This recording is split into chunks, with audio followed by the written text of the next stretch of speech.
Hey, good morning. My name's Pam Belding, and every week I come on and I do a video about the 12 card readings that I do for myself and everybody else who is interested that offers an action and an intention to help us get through the month. Now, I thought I was done last week when I did my video talking about the soup story. This month's message is to speak love for wholeness. And today I want to talk not just about speaking love, but speaking about wholeness. Because when I told you last week's story, the soup story, about when Mom didn't want to give me her soup, she wanted to give it to her boyfriend's grandson instead. She did that because she wanted to make me feel small, because that's who she was. She had spent so many years, decades in fact, trying to make me feel small so that I wouldn't call her out on what she was doing, which was having an affair on my dad for more than 50 years.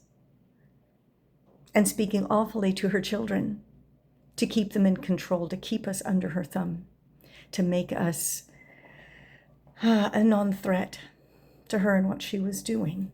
And that is the higher part of myself was able to recognize that in the moment. Putting words to it now, that's the current author of my story. But there's more to this story that I wanted to share with you this week.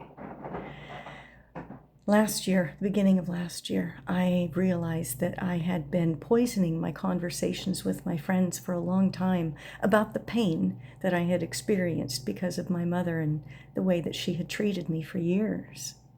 And as I heard myself saying something awful about what had happened in the past, I realized, thanks to my friend who I was having a conversation with at the time, that this needed to be healed. This pain of what I had been through, of this awful relationship I had with my mother, she wasn't going to change, but I had to forgive her, to let go of that pain, to finally recognize my part in this, my responsibility for my healing. And so the same week that she went into the hospital was the week that I had decided, I didn't know she was in the hospital yet, but I was doing a forgiveness meditation and those kinds that, you do over a course of a week.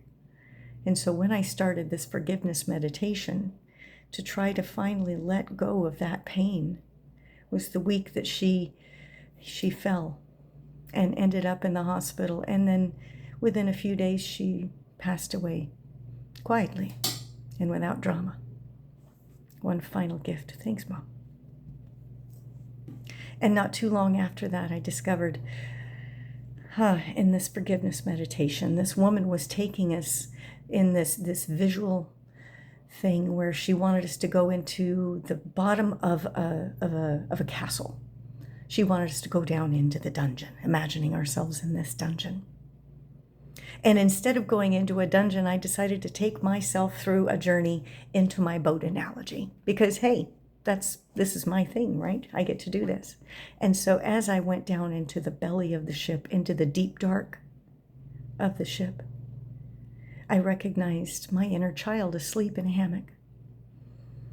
And as I walked up closer to her, she woke up and she took a look at me. And she looked really confused. And so I said, hey, you are me and I am you, and we are having a dream.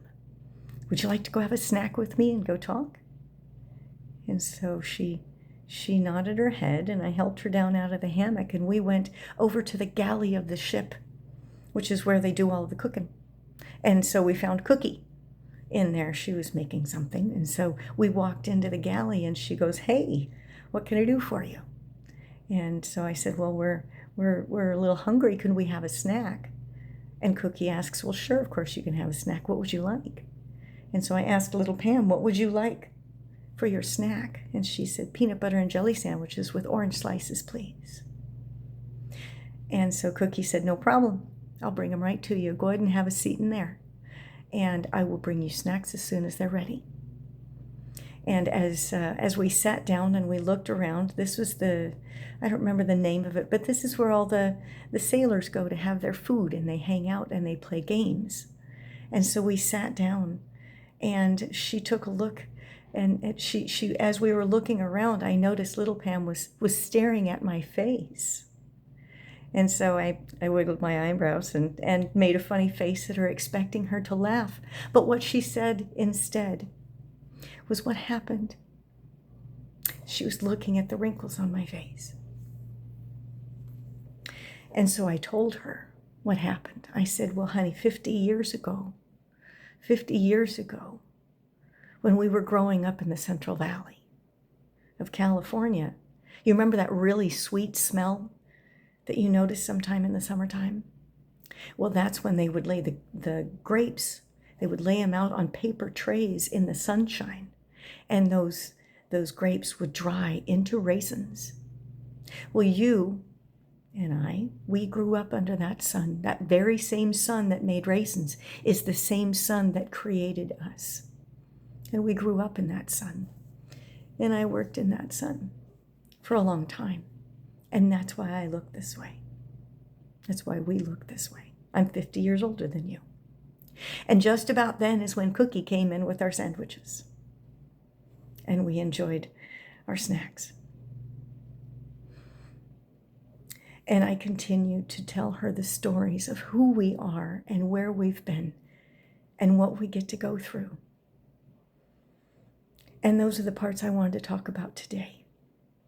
Those parts of ourselves that are not just the person telling the story of who we are right now, but the higher self that knows why we went through it and helps us to recognize the wisdom of what it was we were meant to learn by going through it, as well as the inner child who often went to sleep and hid for a very long time because it wasn't safe to come out and be the truth of who they were.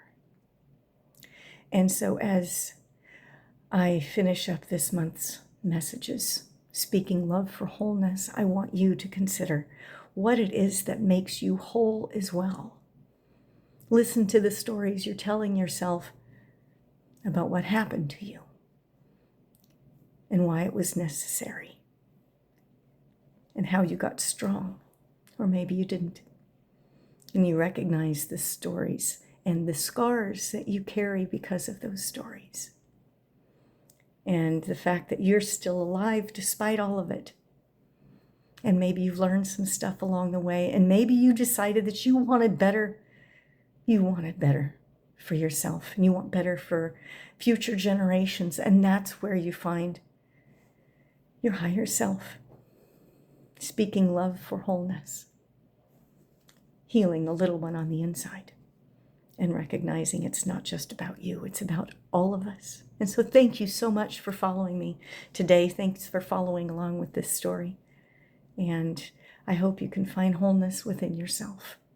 And I would love to hear any stories that you'd be willing to share in the comments below.